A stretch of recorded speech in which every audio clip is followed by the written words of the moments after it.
तो चलिए हम हमारा फर्स्ट टॉपिक स्टार्ट करते हैं, जिसमें हम परम्यूटेशंस फाइंड आउट करने का फॉर्मूला डिराइव करेंगे। इसे हम एक एग्जाम्पल से समझते हैं।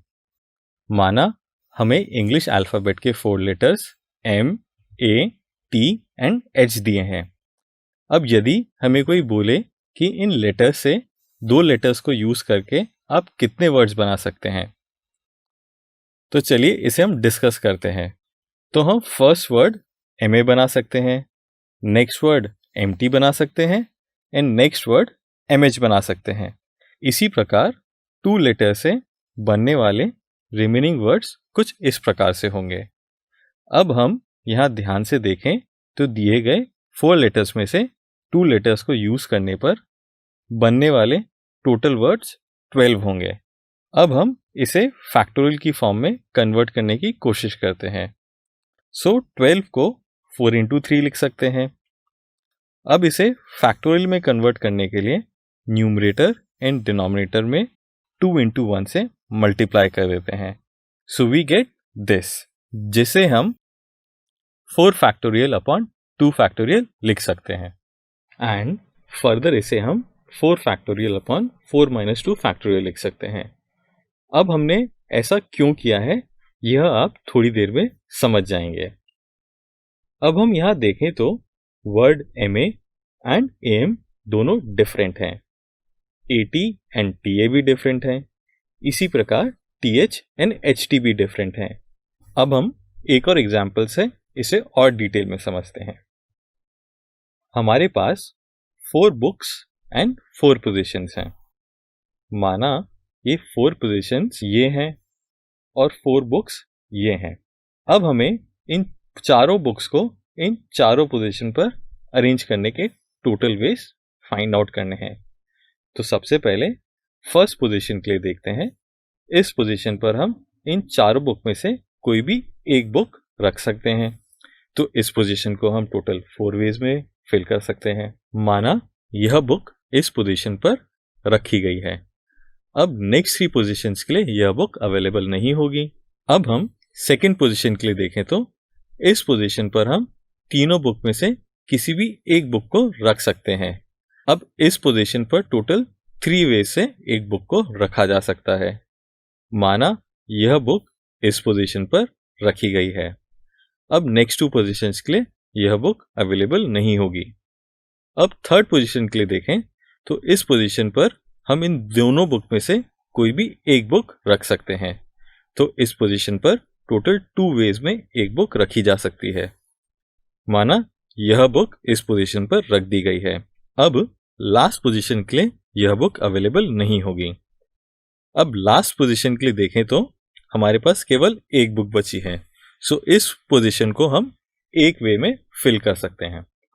सो 4 बुक्स को 4 पोजीशंस पर अरेंज करने के टोटल वेज होंगे 4 into 3 into 2 into 1, जो कि 4 फैक्टोरियल के इक्वल है। अब इस एग्जाम्पल को थोड़ा सा और एक्सटेंड कर देखते हैं। अब हमें 7 बुक्स एंड 4 पोजीशंस दी गई हैं। माना ये 4 पोजीशंस ये हैं और 7 बुक्स ये हैं। अब इन 4 पोजीशंस पर 7 बुक्स को अरेंज करने के टोटल वेज फाइंड करते हैं। तो सबसे पहले फर्स्ट पोजीशन के लिए देखते हैं। तो इस पोजीशन के लिए टोटल 7 बुक्स अवेलेबल हैं। माना यह लाइट ब्लू बुक को फर्स्ट पोजीशन पे रख दिया गया है। अब नेक्स्ट 3 पोजीशंस के लिए यह बुक अवेलेबल नहीं होगी। अब सेकेंड पोजीशन के लिए देखें तो इसके लिए टोटल 6 बुक्स अवेलेबल हैं। माना यह नेवी ब्लू बुक को इस पोजीशन पे रख दिया गया है, तो अब यह बुक भी नेक्स्ट पोजीशन के लिए अवेलेबल नहीं होगी। अब नेक्स्ट पोजीशन के लिए हमारे पास टोटल 5 बुक्स अवेलेबल होंगी। माना यह बुक इस पोजीशन पर रखी गई है। अब यह लास्ट पोजीशन के लिए अवेलेबल नहीं होगी। अब लास्ट पोजीशन के लिए देखें तो इसके लिए टोटल 4 बुक्स अवेलेबल हैं। सो 7 बुक्स को 4 पोजीशंस पर अरेंज करने के टोटल वेज होंगे 7 into 6 into 5 into 4। अब इसे फैक्टोरियल की फॉर्म में लिखने के लिए हम ट्राई करते हैं, जिसके लिए 3 into 2 into 1 से हम न्यूमरेटर एंड डिनोमिनेटर को मल्टीप्लाई करते हैं। So we get 7 factorial upon 3 factorial. हाँ, हमारे पास 7 बुक्स एंड 4 पोजीशंस हैं, तो 7 फैक्टोरियल एंड अपॉन 3 फैक्टोरियल को हम 7 एंड 4 की टर्म्स में कन्वर्ट करने की कोशिश करते हैं, तो हमें मिलेगा 7 फैक्टोरियल अपॉन 7 माइनस 4 फैक्टोरियल। अब यदि हमारे पास n ऑब्जेक्ट्स हों एंड r पोजीशंस हों, तो r पोजीशंस को फिल करने के टोटल वेज होंगे n into n minus 1 into n minus 2 up to n minus r minus 1। यहाँ देखें तो r टर्म्स हैं। अब इसे फैक्टोरियल की फॉर्म में कन्वर्ट करने के लिए न्यूमरेटर एंड डिनोमिनेटर में factorial of n minus r से मल्टीप्लाई करने पर हमें यह प्राप्त होगा। अब यहाँ पर हम इसे n फैक्टोरियल के इक्वल लिख सकते हैं।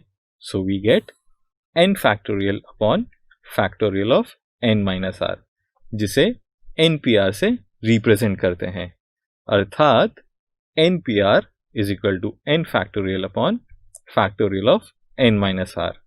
यहाँ p मीन्स परम्यूटेशंस होता है and npr means n objects को r पोजीशंस पे अरेंज करने के टोटल वेज। यहाँ पर हम देखें तो r lies between 0 to n and can be equal to n। Mathematically कहें तो परम्यूटेशन दिए गए ऑब्जेक्ट्स में से कुछ ऑब्जेक्ट्स या सभी को लेकर बनने वाले अरेंजमेंट्स को रिप्रेजेंट करता है, जिसमें ऑब्जेक्ट्स का ऑर्डर डेफिनेट होता है। माना n ऑब्जेक्ट्स हैं, तब सभी ऑब्जेक्ट्स अर्थात n ऑब्जेक्ट्स को लेकर बनने वाले टोटल अरेंजमेंट्स n पे n के इक्वल होंगे। यदि r ऑब्जेक्ट्स को लेकर बनने वाले टोटल अरेंजमेंट फाइंड करने हो, तब ये npr के इक्वल होंगे। सबसे इंपॉर्टेंट बात यह है कि परम्यूटेशन में ऑब्जेक्ट्स का ऑर्डर मैटर करता है। अभी हमने npr का फॉर्मूला देखा है।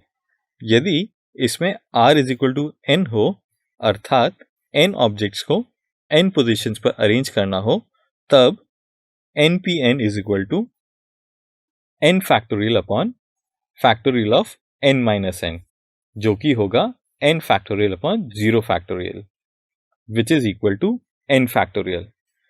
अब यदि r इज इक्वल टू 0 हो, अर्थात हमें n ऑब्जेक्ट्स को 0 पोजीशंस पर अरेंज करना हो, तब np0 is equal to n factorial upon factorial of n minus 0, which is equal to n factorial upon n factorial, जो कि 1 के इक्वल है। क्योंकि इस केस में n ऑब्जेक्ट्स को 0 पोजीशंस पर अरेंज करना है, अर्थात कहीं पर भी अरेंज नहीं करना है, तो ऐसा करने का केवल एक ही वे है। सो npr का जो फॉर्मूला है वो r इज इक्वल टू 0 के लिए भी ट्रू है। So we can say npr is equal to n factorial upon factorial of n minus r, जहां पर r lies between 0 to n। यहाँ पर सबसे इंपॉर्टेंट बात यह है कि सभी ऑब्जेक्ट्स डिफरेंट और डिस्टिंक्ट हैं, अर्थात कोई भी ऑब्जेक्ट्स सेम नहीं है तथा ऑब्जेक्ट्स का रिपीटेशन अलाउड नहीं है।